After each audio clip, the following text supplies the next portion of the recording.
ಕರ್ನಾಟಕ ರಕ್ಷಣಾ ವೇದಿಕೆಯಿಂದ ಇವತ್ತು ಮಹಾವೀರ್ ಜೈನ್ ಕಾಲೇಜಿನ ಶಿಕ್ಷಕ ಆಗಿರ್ತಕ್ಕಂಥ ಸನ್ಮಾನ್ಯ ಶ್ರೀನಿವಾಸ್ ಪ್ರಸಾದ್ ಅವರಿಗೆ ಇಲ್ಲಿನ ಶಿಕ್ಷಣ ಸಂಸ್ಥೆಯ ಉಪ ಪ್ರಾಂಶುಪಾಲರಾಗಿರ್ತಕ್ಕಂಥ ಪಾಂಡ್ಯನ್ ಮತ್ತು ಸಿಬ್ಬಂದಿಯವರೆಗೂ ಕರ್ನಾಟಕ ರಕ್ಷಣಾ ವೇದಿಕೆಯಿಂದ ಅವರಿಗೆ ಸನ್ಮಾನ ಮಾಡಿದ್ರು. ಈಗ ಮುಂದಿನ ಒಂದು ಕಾರ್ಯಕ್ರಮ ಕರ್ನಾಟಕ ರಕ್ಷಣಾ ವೇದಿಕೆ 25 ವರ್ಷಗಳು ಹೋರಾಟ. ಆ ಹೋರಾಟದ ಒಂದು ಪುಸ್ತಕವನ್ನು ಸನ್ಮಾನ್ಯ ಶ್ರೀನಿವಾಸ್ ಪ್ರಸಾದ್ ಅವರು ಬಿಡುಗಡೆ ಮಾಡಬೇಕಂತೇಳಿ ವಿನಂತಿ ಮಾಡ್ಕೊಳ್ತಾ ಇದ್ದೀವಿ. ಅದು ತೆಗೆದು ಮುಂದೆ ಹಂಗೆ ಇದು ತೆಗೆದುಬಿಡಿ, ತೆಗೆದು ಕಿತ್ತುಬಿಡಿ.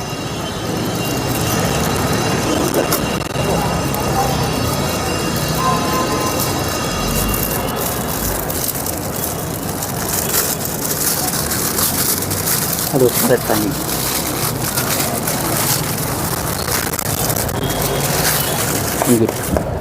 ಕರ್ನಾಟಕ ರಕ್ಷಣಾ ವೇದಿಕೆಗೆ, ಕರ್ನಾಟಕ ರಕ್ಷಣಾ ವೇದಿಕೆಗೆ, ಕರ್ನಾಟಕ ರಕ್ಷಣಾ ವೇದಿಕೆಗೆ.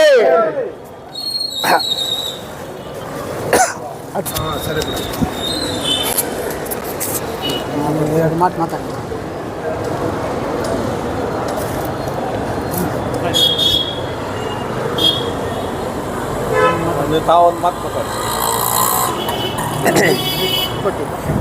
ಈಗ ಎಲ್ರಿಗೂ ಸಸ್ನೇಹ ನಮಸ್ಕಾರಗಳನ್ನು ತಿಳಿಸ್ತೀನಿ.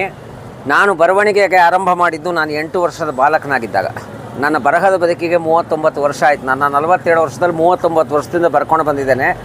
ಆದರೆ ಕೋಲಾರ ಜಿಲ್ಲೆಗೆ ಬಂದಾಗ ನಾನು ಎಲ್ಲೂ ಕೂಡ ಪರಕೀಯ ಅಂತ ಅನ್ಸ್ಕೊಳ್ಳಿಲ್ಲ. ಅಂದರೆ ಬೆಂಗಳೂರಿನಿಂದ ಬಂದವನಿಗೆ ಕನ್ನಡದ ಮೇಲಿನ ಪ್ರೀತಿ ಎಷ್ಟು ಗಾಢವಾಗಿತ್ತು ಅಂದರೆ ಮೊದಲಿಂದಲೂ ಕನ್ನಡದಲ್ಲೇ ಬರ್ಕೊಂಡು ಬಂದಿದ್ದೇನೆ.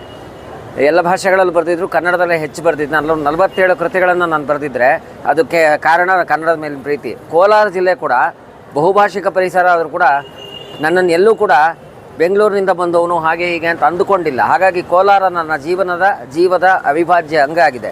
ಕೋಲಾರ ಸಾಹಿತ್ಯ ಕ್ಷೇತ್ರದ ತವರೂರು. ಮಾಸ್ತಿ ಅವರನ್ನು ಕೊಟ್ಟಿದ್ದು, ಅನಕ್ರು ಅವರನ್ನು ಕೊಟ್ಟಿದ್ದು, KV ಅಯ್ಯರ್ ಅವರನ್ನು ಕೊಟ್ಟಿದ್ದು, ಕನ್ನಡದ ಹೋರಾಟಗಳನ್ನು ರೂಪಿಸಿದ್ದು ಅಂಥ ಜಾಗ ಇದು. ಅಂಥ ಪುಣ್ಯ. ಬರ ಇರೋದು ನೀರಿಗಾಗಿ, ಅನ್ನಕ್ಕಾಗಿ. ವಿದ್ಯೆಗೆ, ಜ್ಞಾನಕ್ಕೆ ಇಲ್ಲೆಲ್ಲೂ ಬರ ಇಲ್ಲ. ಆದ್ದರಿಂದ ಕೋಲಾರ ಯಾವತ್ತೂ ಸಂಪದ್ಭರಿತ ನಾಡು.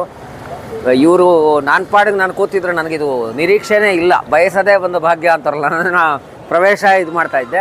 ನನ್ನ ಕೈಲಾದಷ್ಟು ನನ್ನ ತನುಮನ ಇರೋ ತನಕ ತೋರಿಕೆಯ ಮಾತಲ್ಲ, ಭಾಷಣ ಸರಕಲ್ಲ, ನನ್ನ ಪಾಡಿಗೆ ನಾನು ಅಭಿಮಾನಪೂರ್ವಕವಾಗಿ ಕನ್ನಡವನ್ನು ಬೆಳೆಸೋದು ಅದು ನನ್ನ ಕರ್ತವ್ಯ, ನನ್ನ ಉಸಿರಿನಷ್ಟೇ ಸಹಜವಾದ ಭಾಗ. ಹಾಗಾಗಿ ಅದನ್ನು ನಾನು ಮಾಡ್ಕೊಂಡು ಬರ್ತೇನೆ. ನಮ್ಮ ಕಾಲೇಜು ಕೂಡ ಅದನ್ನು ಮೊದಲಿಂದ ಮಾಡ್ಕೊಂಡ್ಬಂದಿದೆ. ಹೊಸ ಕಾರ್ಯಕ್ರಮಗಳು ಮಾಡ್ತಾನೂ ಇರ್ತೀವಿ. ಹಾಗಾಗಿ 20 ವರ್ಷ ಆಗುತ್ತೆ ಜೈನ್ ಕಾಲೇಜ್ ಬಂದು. ನಾನು ಸೇರಿ ಕೂಡ 20 ವರ್ಷ ಆಯಿತು. ಜೈನ್ ಕಾಲೇಜ್ 20 ವರ್ಷದಿಂದ, 2 ದಶಕದಿಂದ ಅಂಥ ಕಾರ್ಯಕ್ರಮಗಳನ್ನ ಹೊಸ ಕಾರ್ಯಕ್ರಮಗಳು ಮಾಡ್ತಾಯಿದೆ.